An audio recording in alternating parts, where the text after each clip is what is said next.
नमस्कार, मैं हूं आपके साथ सोनाली और आप देख रहे हैं महाराष्ट्र फाइल्स। इस खास शो में हम बात करेंगे महाराष्ट्र की बड़ी खबरों पर, लेकिन सबसे पहले नजर हेडलाइंस पर। शिवसेना सांसद संजय राउत ने राणा दंपति पर लगाया दाऊद गैंग से जुड़े होने का आरोप। बीजेपी ने किया पलटवार, यूसुफ लकड़वाला के साथ शरद पवार का फोटो किया शेयर। हनुमान चालीसा विवाद पर बोले केंद्रीय मंत्री राव साहब दानवे, उद्धव सरकार पर किया वार, कहा सरकार ने पुलिस को आगे लाकर बात को बढ़ाया। महाराष्ट्र विधान परिषद के नेता प्रतिपक्ष प्रवीण दरेकर ने सरकार पर लगाए गंभीर आरोप, कहा किरीट सोमैया कर रहे घोटाले का खुलासा, इसलिए हुआ हमला। पोती के जन्म से गदगद हुआ पुणे का किसान, नवजात को लाने के लिए बुक कर नैनीहाल भेजा हेलीकॉप्टर, 3 दिन से बांट रहा है मिठाई। केजीएफ चैप्टर 3 को लेकर बोले रॉकिंग स्टार यश, कहा चैप्टर 2 से भी ज्यादा धमाकेदार हो गए सीन्स। सुर्खियों के बाद अब रुख खबरों की ओर कर लेते हैं। हमारी पहली खबर राणा दंपति से जुड़ी हुई है। जैसा कि आपको पता है कि राणा दंपति 23 अप्रैल से जेल में है, लेकिन इसी बीच शिवसेना सांसद संजय राउत ने राणा दंपति पर अंडरवर्ल्ड से संबंध सनसनीखेज आरोप लगाया है। संजय राउत ने कहा है कि नवनीत राणा ने दाऊद इब्राहिम के करीबी रहे बिल्डर और फाइनेंसर यूसुफ लकड़वाला से 80 करोड़ रुपए का कर्ज लिया था। लकड़वाला को ईडी ने 200 करोड़ रुपए की मनी लॉन्ड्रिंग केस में गिरफ्तार किया था और लॉकअप में ही उसके कुछ ही दिनों पहले मौत हो गई। एक ट्वीट के जरिए संजय राउत ने इसका खुलासा करते हुए सवाल किया कि क्या इस मामले की जांच ईडी ने की है। आखिर यह है कि राष्ट्र सुरक्षा का मामला है। वहीं इन आरोपों पर राणा के वकील रिजवान मर्चेंट का कहना है कि यह आरोप आधारहीन है। ऐसे में इस तरह के आरोपों पर प्रतिक्रिया देने का कोई औचित्य नहीं है। हालांकि जब एक राजनीतिक पार्टी ने आरोप लगाया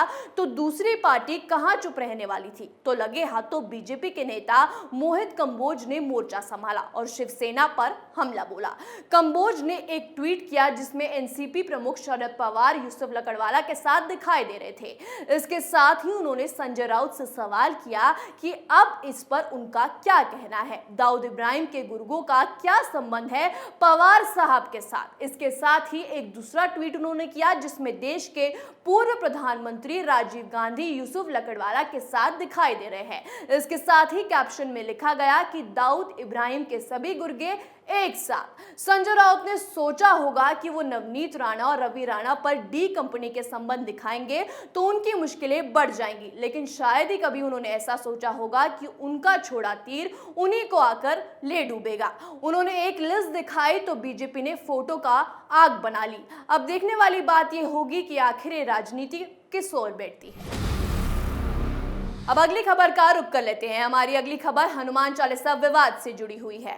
हनुमान चालीसा विवाद में राणा दंपति की गिरफ्तारी पर अब केंद्रीय मंत्री और महाराष्ट्र के जालना से सांसद राव साहब दानवे ने उद्धव सरकार पर हमला बोला है। सांसद नवनीत राणा की गिरफ्तारी को गलत ठहराते हुए केंद्रीय मंत्री ने महाराष्ट्र की उद्धव सरकार को घेरा और कहा कि देश में हनुमान चालीसा पढ़ना कोई अपराध नहीं है, लेकिन इस पर जो राजनीति हो रही है वो गलत है। रवि राणा और नवनीत राणा ने बयान दिया था कि वो मातोश्री पर हनुमान चालीसा पढ़ेंगे। मातोश्री पर हनुमान चालीसा पढ़ना या न पढ़ना हम इसका समर्थन नहीं करते हैं, लेकिन अगर कोई ऐसा बयान देता है तो महाराष्ट्र सरकार के प्रतिनिधि उनसे बात करके समझाएं। तो मुझे लगता है कि ये बात इतनी नहीं बिगड़ती। महाराष्ट्र सरकार ने पुलिस को आगे आकर इस बात को बढ़ाया है और एक तरीके से देखा जाए तो केंद्रीय मंत्री की बात में दम है, क्योंकि अगर सरकार चाहती तो ये मामला बड़े आसानी से खत्म हो जाता, लेकिन उद्धव सरकार को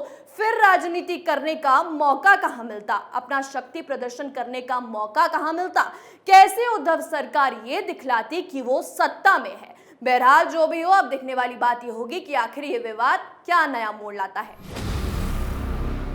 अब अगली खबर का रुख कर लेते हैं। हमारी अगली खबर महाराष्ट्र विधान परिषद के विपक्ष के नेता प्रवीण दरेकर से जुड़ी हुई है। दरअसल दरेकर ने उद्धव सरकार पर गंभीर आरोप लगाए हैं। दरेकर ने कहा है कि किरीट सोमैया जो लगातार उद्धव सरकार के घोटालों का खुलासा कर रहे हैं, उससे सरकार इतनी डर गई है कि उन पर जानलेवा हमला करवाया, लेकिन सीआईएसएफ जवानों के कारण किरीट सोमैया बच गए, नहीं तो उन्हें उसी जगह जान से मार दिया जाता। हमने इस मामले में न्याय की उम्मीद से राज्यपाल से भेंट की है और उनसे इस मामले में सख्त से सख्त कार्रवाई करने की मांग की है। साथ ही कहा कि Z+ सिक्योरिटी वाले किरीट सोमैया पर जब इस तरीके का हमला हो सकता है तो प्रदेश में आम जनता कैसे सुरक्षित होगी। साथ ही उन्होंने महाराष्ट्र पुलिस कमिश्नर पर भी हमला बोला। उन्होंने पुलिस कमिश्नर की तरफ से किए गए सवाल कि आखिर सीआईएसएफ उस वक्त क्या कर रही थी, इस पर जमकर पुलिस कमिश्नर को खरी खोटी सुनाई और उनके बयान को गैर जिम्मेदाराना बताया। आपको बता दें कि किरीट सोमैया ने आरोप लगाया था कि उन पर हुए हमले पर जब कोई थाने में एफआईआर दर्ज कराने पहुंचे थे तो पुलिस कमिश्नर संजय पांडे ने उनकी एफआईआर लिखने को मना कर दिया। बहरहाल राज्यपाल इस मामले में क्या कुछ फैसला लेते हैं, ये अब देखने वाली बात होगी। अब अगली खबर का रुख कर लेते हैं। हमारी अगली खबर पुणे के एक किसान से जुड़ी हुई है। दरअसल जैसे जैसे समाज में शिक्षा का स्तर बढ़ रहा है, वैसे ही महिलाओं के प्रति सोच में भी बदलाव देखने को मिल रहा है। ऐसे ही एक अनोखा मामला महाराष्ट्र के पुणे में देखने को मिला है, जहां एक अजीत पांडुरंग बलवड़कर नाम के किसान को जब पता चला कि उसके घर में नन्ही परी का आगमन हुआ है, उसको एक पोती हुई है, तो वो खुशी से फूले नहीं समाये। मिठाइयां जश्न मनाया और पोती को घर लाने के लिए हेलीकॉप्टर तक बुक करवाकर और उसके नैनीहाल भेज दिया। आपको बताते चले कि पुणे के बालेवाड़ी इलाके रहने वाले अजीत पांडुरंग पेशे से एक किसान है। वहीं जब इसको लेकर उनसे पूछा गया तो पांडुरंग ने बताया कि दादा बनने की खुशी कुछ अलग ही होती है। उन्होंने पोती का नाम कृषिका रखा है। उनका सपना था कि उनकी पोती हो और वो ऐसे ही उसका जश्न मनाए। जब पोती के जन्म की खबर मिली तो वो फूले नहीं समाये और उनको लगा कि आज क्या कर जाऊं। इलाके में मिठाइयां बांटी, ढोल बजवाए, साथ ही उन्होंने उनका सपना साकार करने के लिए भगवान से भी धन्यवाद किया। इसके साथ ही पांडुरंग ने बेटे के जन्म पर निराश होने वालों के ऐसा मैसेज दिया कि अब इलाके में उनके ही चर्चे हो रहे हैं। बेटियां सौभाग्य से मिलती हैं, पुण्य से मिलती है। कहा जाता है एक अश्वमेध यज्ञ बराबर का फल एक बेटी के कन्यादान से मिलता है, लेकिन मूर्ख लोग बेटी के चाहत में इस पुण्य के बारे में सोचते ही नहीं और बेटियों के जन्म पर निराश होते हैं। चलिए अब अपनी आखिरी खबर का रुख कर लेते हैं। केजीएफ चैप्टर 2 देखी है आपने? अगर हाँ तो आपको पता होगा कि इसका तीसरा पार्ट भी आएगा।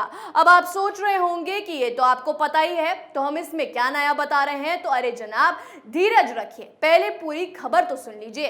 तीसरा पार्ट आएगा ये तो आप जानते हैं, लेकिन वो कैसे होगा, उसमें एक्शन कैसे होंगे, क्या ये जानते हैं आप? अगर नहीं तो चलिए हम आपको बताते हैं। दरअसल एक इंटरव्यू में रॉकी भाई यानी यश ने बताया कि अभी रॉकी की जिंदगी और उसकी कहानी में बहुत कुछ है जो तीसरे पार्ट में दिखाया जाएगा। उन्होंने कहा कि मैंने और प्रशांत ने केजीएफ 3 के लिए काफी सारे सीन सोचे हैं। बहुत सारी ऐसी चीजें थी जो हम चैप्टर 2 में नहीं कर सकते थे, इसलिए बहुत सारी ऐसी संभावनाएं और ढेर सारे कमाल के सीन्स हैं जिन्हें हम चैप्टर 3 में लेकर आने वाले हैं। लेकिन ये सिर्फ अभी आइडिया है और हमने अभी के लिए छोड़ा हुआ है, यानी जो जबरदस्त एक्शन सीन्स आपको केजीएफ 2 में देखने को मिला है, इससे भी ज्यादा मजा अब तीसरे पार्ट में आने वाला है। ये खुद फिल्म के सुपरस्टार ने कहा है, तो आप समझ सकते हैं कि तीसरा पार्ट कितना ज्यादा धांसू हो सकता है। तो ये थी महाराष्ट्र से जुड़ी 5 बड़ी खबरें महाराष्ट्र फाइल्स शो में। आज के लिए बस इतना ही। कल हम कुछ और नई खबरों के साथ मुलाकात करेंगे। तब तक के लिए देखते रहिए कैपिटल टीवी। नमस्कार।